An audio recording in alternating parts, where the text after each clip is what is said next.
Picture two armies, locked in eternal stalemate, God on one side, Satan on the other.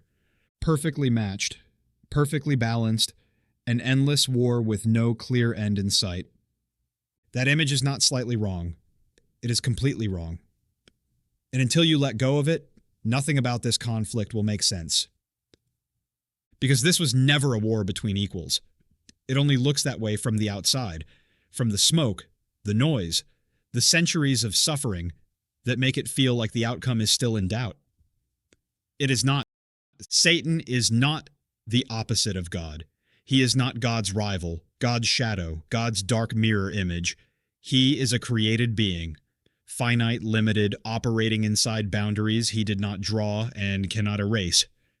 He does not know the future. He cannot read your mind. He cannot be in two places at once, let alone everywhere at once. He cannot override a single decision God has made.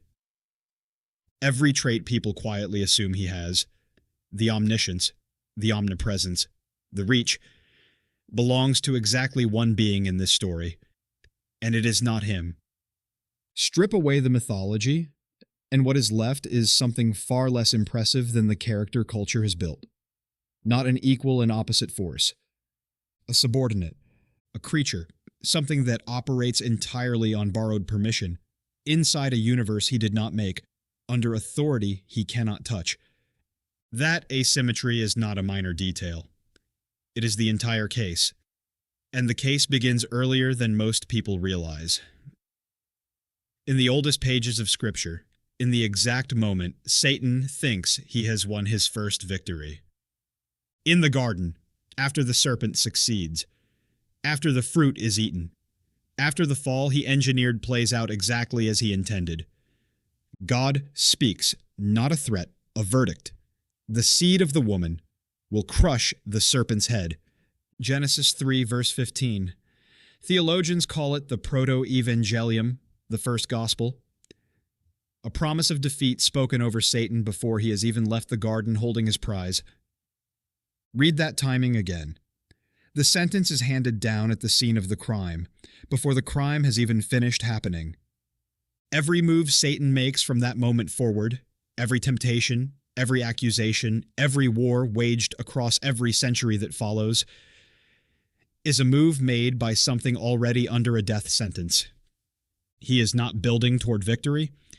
He is stalling an execution that was scheduled before recorded history began. And the chain God keeps on him is short. Look at the book of Job. Satan does not simply appear before the throne of heaven and start destroying a man's life. He has to ask. He requests access. He is granted a boundary, this far and no further. When he is permitted to strike again, the boundary tightens further still. He does not act. He is allowed to act within limits he did not set and cannot expand. That is not the profile of a dominant force. 1 Peter chapter 5, verse 8 describes him prowling like a roaring lion, seeking someone to devour. Notice the verb, prowling, seeking. Not commanding, not ruling. A lion roars loudest when it is desperate, when the hunt has failed, when the prey has scattered, when starvation is closing in. Dominant predators do not need to announce themselves, they simply take. The roar is not a display of power. It is the sound of something running out of options, which brings the argument to the one moment Satan believed, with total confidence, that he had finally won everything. The cross. From the outside, it looks like total victory. The Son of God, arrested, beaten, nailed to Roman wood, executed like a criminal, mocked by the very crowd he came to save. If you are watching only the surface of that event, it looks like the end of the story. It is not the end. It is the trap closing. Colossians chapter 2, verse 15 describes what actually happened in that moment. Christ disarming the rulers and authorities, making a public spectacle of them, triumphing over them by the cross. Read that carefully. The cross was not Satan's weapon turned against Jesus. It was Jesus' weapon, and Satan walked directly into it, convinced until the very last second that he was winning. Because here's the pattern he was counting on. The fate of man is to sin. The fate of sin is death.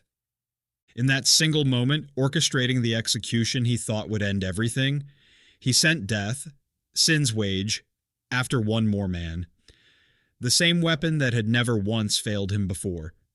But this man carried no sin of his own for death to collect. This time, the weapon had nothing to hold on to. This time, it failed. But here is the part that makes the entire trap possible. This only works if the man on that cross is not merely a man, a human being, however righteous. Dying on a Roman execution device proves nothing except that Rome could kill righteous men. It happened constantly. It changes nothing about the debt owed by everyone else. But Jesus Christ is not a created being elevated to divine status. He is not a prophet who pleased God enough to be used. He is God incarnate, the second person of the Trinity, eternal, uncreated, entering his own creation in flesh. A man can be silenced. God cannot be. Only the Creator, voluntarily stepping into death while remaining sovereign over it, could turn an execution into an ambush. Satan did not spring a trap on God. He walked into one, because he was fighting an opponent whose nature made the entire concept of defeat impossible. 3 days later, the trap fully reveals itself. The tomb is empty. This is not simply a miracle performed to impress witnesses. It functions as a legal ruling, a verdict entered into the record of history. Death, the one instrument Satan had held over every human being since Eden, is shown to hold no jurisdiction here. Hebrews chapter 2 verse 14 states the purpose plainly. Christ took on flesh and blood specifically so that, through death, he might destroy the one who holds the power of death. Read the verb again. Rendered powerless, not weakened for a season, not delayed. If death itself cannot hold Jesus, Satan has no remaining card to play.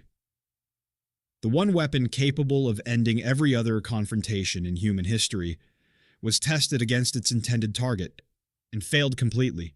And again, this only functions because of who was rising. A resurrected man would only prove that one exceptional individual escaped death once. That would be remarkable.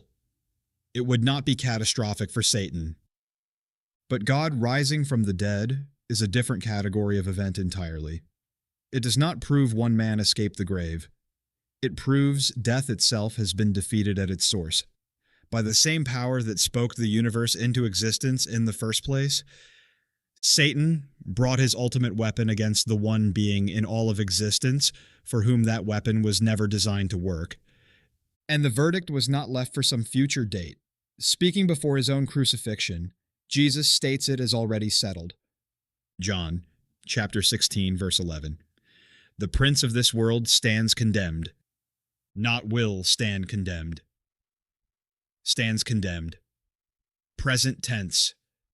A verdict already entered. Satan is not a defendant awaiting trial, gathering evidence, hoping for a favorable outcome. He is a convicted party awaiting sentencing. And every act of chaos, every temptation, every war, since Calvary is not the behavior of something in control. It is the behavior of something that knows exactly how this ends, and is spending its remaining time trying not to think about it. The final entry in the record comes in Revelation chapter 20. The lake of fire, the second death. The place where the accuser, the deceiver, the one who weaponized death against an entire species, is finally and permanently undone by the very fate he spent all of human history trying to inflict on others. His own weapon becomes his own sentence, not a war still being fought, a verdict, already written, already signed, and already waiting to be carried out.